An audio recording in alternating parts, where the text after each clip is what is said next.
Antes de ir al resumen semanal, quiero hacer una declaración pública.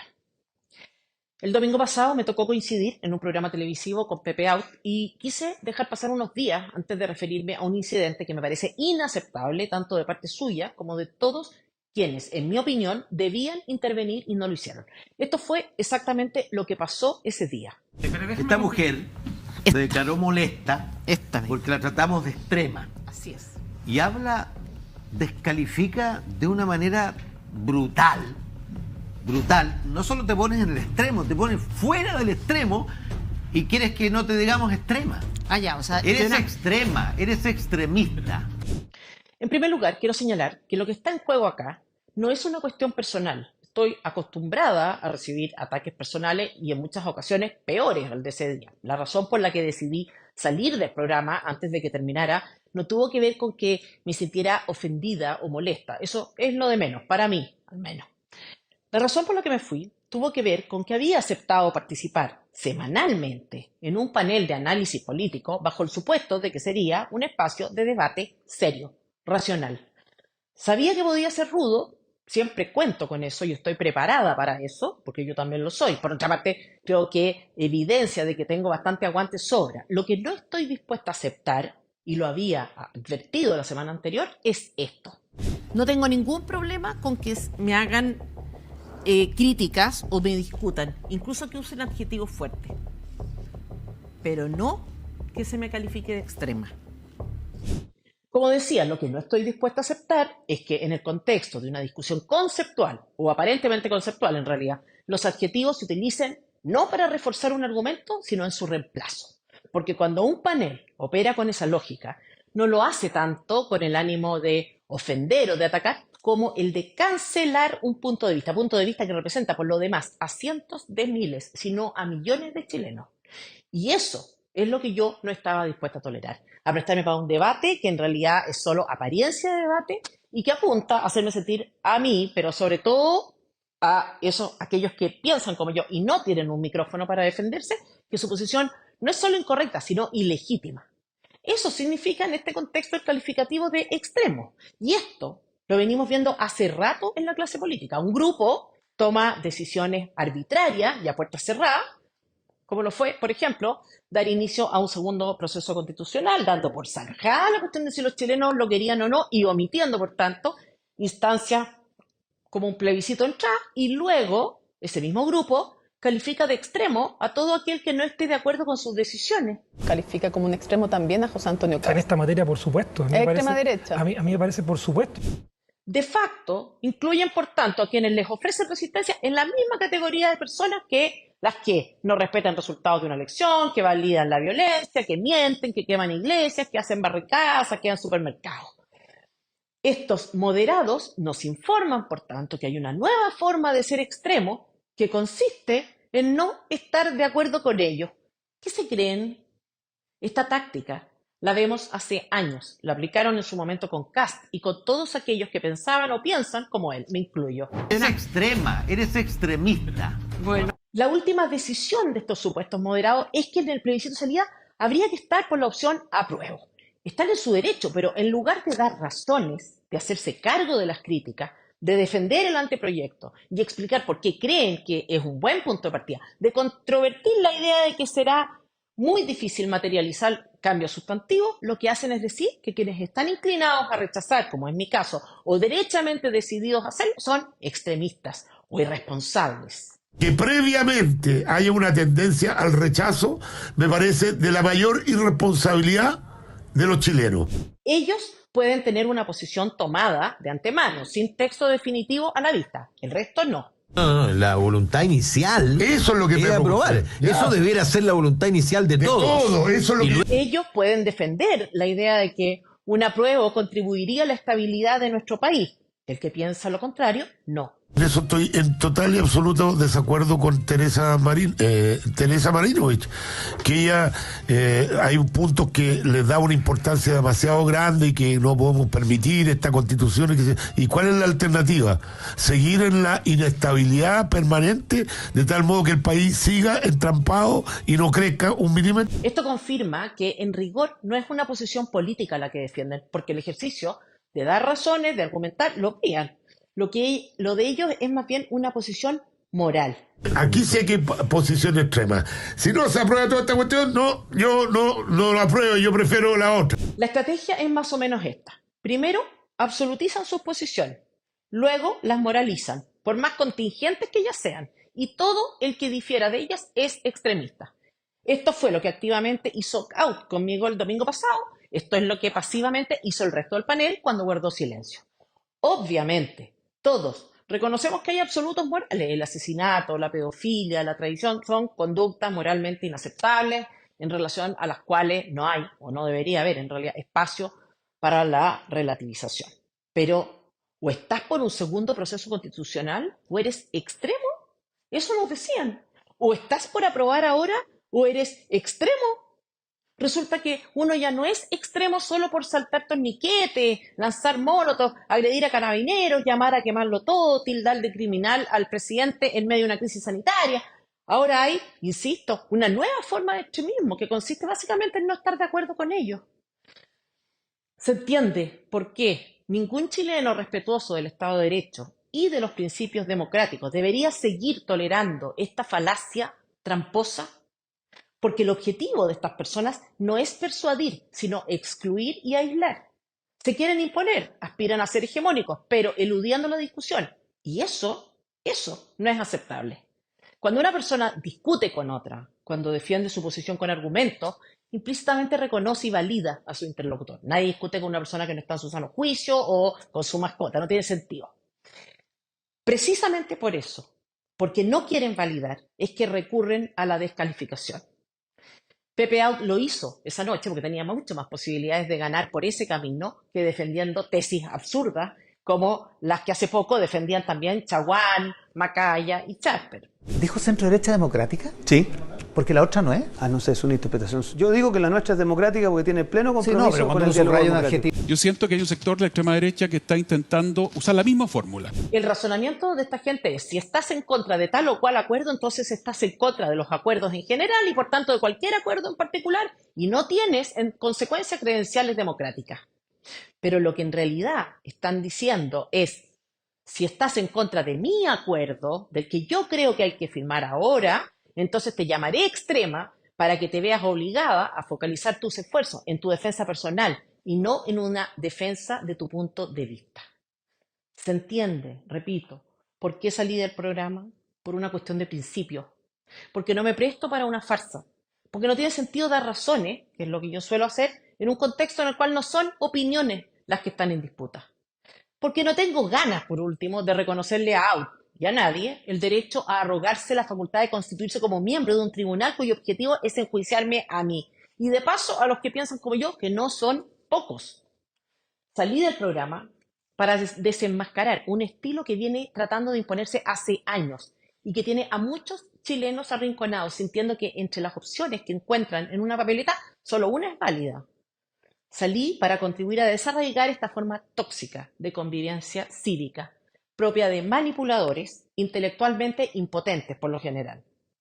Y reitero, voy a dar esta batalla de todas las formas que pueda, para demostrar que detrás de este tipo de adjetivos contra personas perfectamente respetuosas de las reglas democráticas, lo que hay es cobardía y mala fe, y a veces tonteras.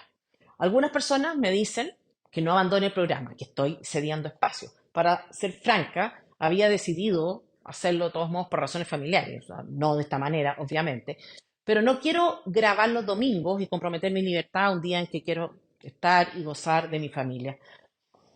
Unos días después del domingo le escribí también a la conductora del programa, Bárbara Rebolledo, diciéndole que hubiera esperado una defensa de su parte. La verdad es que no entendió, creyó que le pedía una defensa personal. Yo me refería a una defensa de las reglas del juego. Pero en fin, la propia producción del programa consideró inadecuada mi forma de salir. O sea, tú haces tu juego, los demás también. En resumen, no hay reglas para el debate o no corren para ti. Eso fue en la práctica.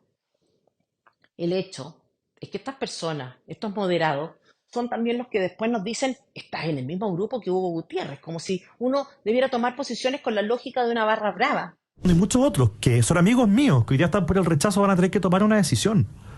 Si van a votar con Hugo Gutiérrez y la Carmen Hertz, que por alguna razón que a ellos les conviene van a estar por el rechazo, o van a votar por la alternativa que va a estar apoyando José Antonio Kast, la Evelyn Matei y muchos otros. Gutiérrez y yo podemos estar en la misma posición por razones distintas. Sin ir más lejos, como decía Francisco Cancino, nuestro director de estudios, en su columna de ayer, en el plebiscito de entrada, estuvieron en el apruebo los comunistas, Frente Amplista y todos los precandidatos presidenciales de Chile Vamos.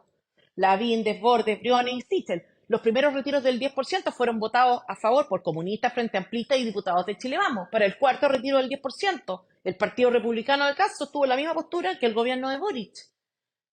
Que tal o cual vote de esta manera o la otra puede ser una referencia a considerar, pero nunca la razón determinante para estar de un lado u otro. Eso está bien para las manadas de ovejas o los fanáticos religiosos. Por ahora, en todo caso, y a pesar de no haber tomado yo una decisión definitiva, estoy inclinada a ser parte del grupo del 60% de chilenos que quiere rechazar. También lo fui cuando el porcentaje era del 22%. El anteproyecto es un mal texto, el diseño del proceso no permite cambios sustantivos y Republicano no tiene poder para aprobar normas por sí solo. Creo que el rechazo a un texto donde la derecha tuvo mayoría puede ser la forma más contundente de mostrar que los chilenos no estaban interesados en un cambio constitucional. Y que un apruebo podría abrir además un espacio grande de inestabilidad, porque la promulgación de un nuevo texto obliga a revisar todas las leyes vigentes, a modificarlas y a crear algunas nuevas incluso. Pero quiero ver el texto antes de dar mi opinión definitiva. Lo que indigna es la pretensión de algunos de que es ilegítima o irracional la posición de quienes quieren rechazar sin texto definitivo a la vista. Que previamente haya una tendencia al rechazo me parece de la mayor irresponsabilidad de los chilenos. ¿Acaso no se puede formular un reproche al origen del proceso? ¿Acaso no se puede estar en contra de los bordes definidos por el Congreso? O por último, ¿no es perfectamente legítimo querer que el texto vigente se mantenga? Lo cierto es que mi salida del programa me dio la oportunidad de invitar a la reflexión y demostrar quiénes y cómo son estos moderados. ¿O acaso no fueron testigos todos los que vieron el programa de quién fue el que se descontroló, de quién fue el que sobrepasó los límites, de cómo reaccionó el resto del grupo? Por último, y casi marginalmente en el ámbito ya de la ordinariedad, ¿qué es esto de hablarle a la Cámara diciendo esta mujer es extrema? Es extrema, eres extremista. Bueno, ¿en qué momento Pepe Out se convirtió en el líder estruendoso de una asamblea? ¿O en el cura inquisidor que condena a la hoguera a la mujer hereje? ¿Qué clase de performance es esta? Porque al menos en cuanto al estilo, a la forma, se acerca más al que usan extremistas que a los que practican el diálogo socrático. Y la verdad es que comienzo a sospechar de un cierto contubernio. ¿Qué clase de vínculos mantiene Pepe Out con Chile Vamos como para defender exactamente sus mismas posiciones? Sería interesante si existen que los transparentaran, no lo sé, no me consta, pero me temo que se ha convertido en su asesor. Chilenos, vamos a ganar. No se dejen amedrentar, sean cuales sean los resultados de la elección.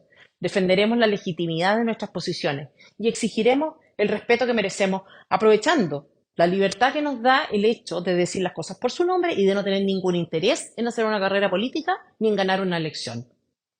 Vamos ahora a nuestro resumen semanal, a la decisión, por lo visto, irreversible ya de los republicanos de ir por el apruebo, a una mentira grotesca del Partido Republicano en uno de sus videos, a la canallada de Boric, que llama cobarde a un hombre en el día mismo en que se quita la vida, a hablar de un gobierno que no garantiza la seguridad y quiere vetar el derecho de los chilenos a defenderse a causa de su propia inacción en materia de usurpaciones.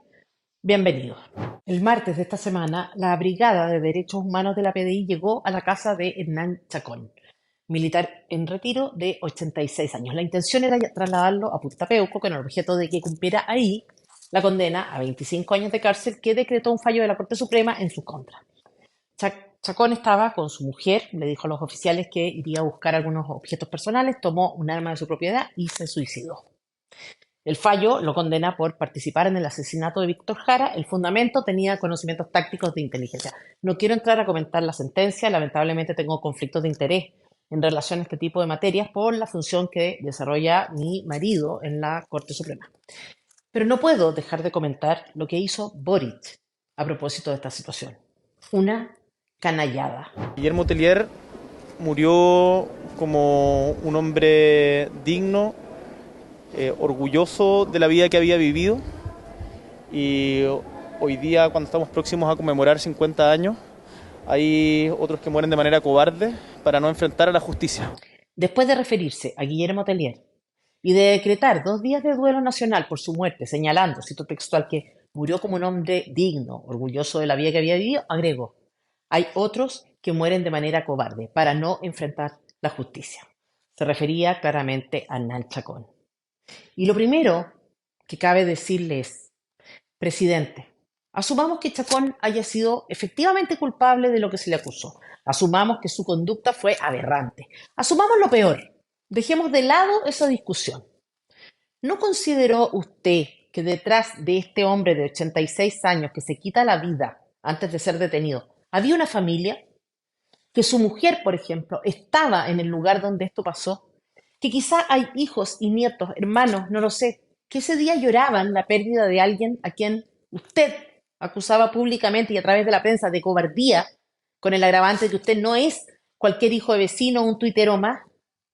¿No considera usted que esa familia merecía respeto y que no era el momento de dar opiniones personales? Quiero ser clara, más allá de su imprudencia, del ánimo de agitador social con que se ha comportado en relación a los 50 años, este es un exceso que exige unas disculpas de su parte, disculpas tan públicas como lo fue su ofensa. Por otra parte, presidente, ¿usted comprende el estado de desesperación y de angustia en que está una persona que decide quitarse la vida?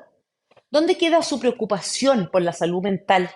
En el último tiempo hemos conocido lamentables casos de jóvenes que se han quitado la vida. Nadie sabe el dolor que una persona puede cargar por dentro.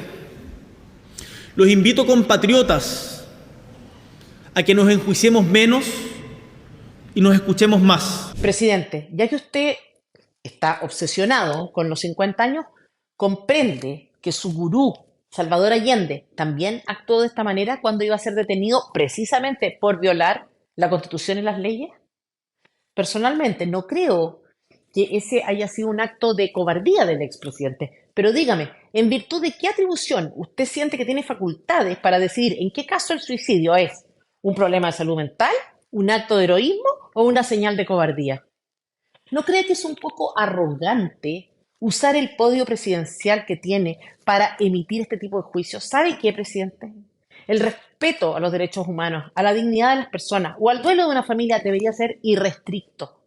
Por eso se llaman humanos esos derechos, porque los tiene cualquiera, independiente de lo que hayan hecho o dejado de hacer. Por eso es que es exigible que se respeten incluso los de quienes están presos en la cárcel.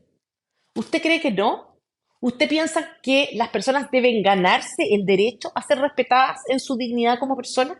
Porque si piensa así, quizás razona con la misma lógica con que razonaron otros. Está bien muerto.